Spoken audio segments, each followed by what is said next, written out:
8:48 on this Tuesday morning. Another very wintry day out there. Cold, very cold. So, of course, I know the precipitation gets everyone's attention, but don't discount the fact that it is big cold weather, big time.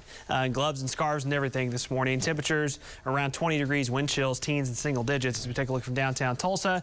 As again, we mentioned, we're watching the roads, and our trackers are going to continue to watch this, especially here late morning and then approaching, I should say, from late morning to lunchtime as the next wave of precipitation moves through. Our trackers are going to be watching to see what the impacts has on those roads. Sequoia Quinton's traveling I-40 between Warner and Shakota, and notice we talked about how well the highways look here in Tulsa this morning. But again, this is I-40 in southeastern Oklahoma, and you can see that inside lane there still got quite a lot of sleet pack on it. So generally the trend here has been the further east and especially southeast you head from Tulsa, there are more sleet covered roads. Maybe not everywhere, but there's a little bit more of that this morning. So bear that in mind, and even around the Tulsa metro, your secondary streets, as you would expect, are still going to be sleet packed. Cold temperatures area-wide, that's not changing much today.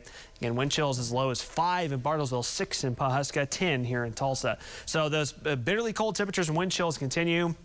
Once again, just a fair reminder, I know we say it a lot, but always worth a reminder, if you're going to be traveling today, make sure you're properly prepared. You got extra coats and blankets in your car. Make sure your phone's charged. That brief round of sleet and ice today, some light accumulations. Most accumulations are not going to be as heavy as they were yesterday, but could be slightly impactful. And then the last round to late tomorrow and early Thursday, this one a little more of a freezing rain ice accumulation issue, especially for southeastern Oklahoma. We'll break that down in just a second. So here comes this next wave, a big mess in North Texas. If you're going to try and head down towards Dallas, Fort Worth today, travel is really rough down there.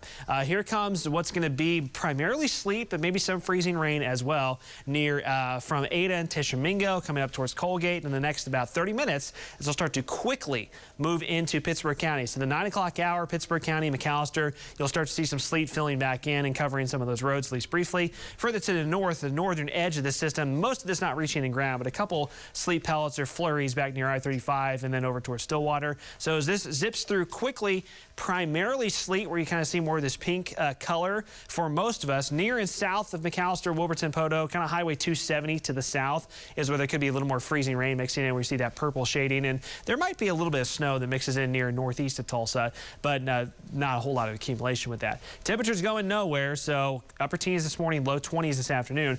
I talked about how fast this system progresses through. Look where it goes from 10 o'clock this morning until about lunchtime, zipping really quickly near and through Tulsa into a far eastern Oklahoma, and then by mid-afternoon it's gone. So this one will not last all that long today.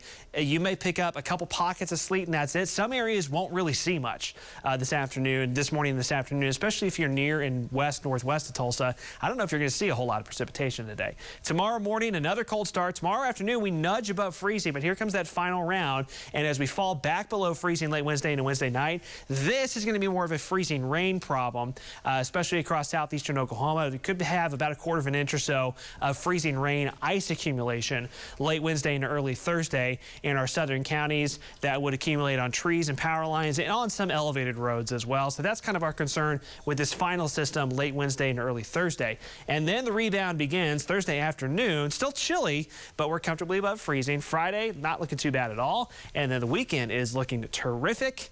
Maybe not be beach weather, but certainly looks a lot better by Saturday and Sunday.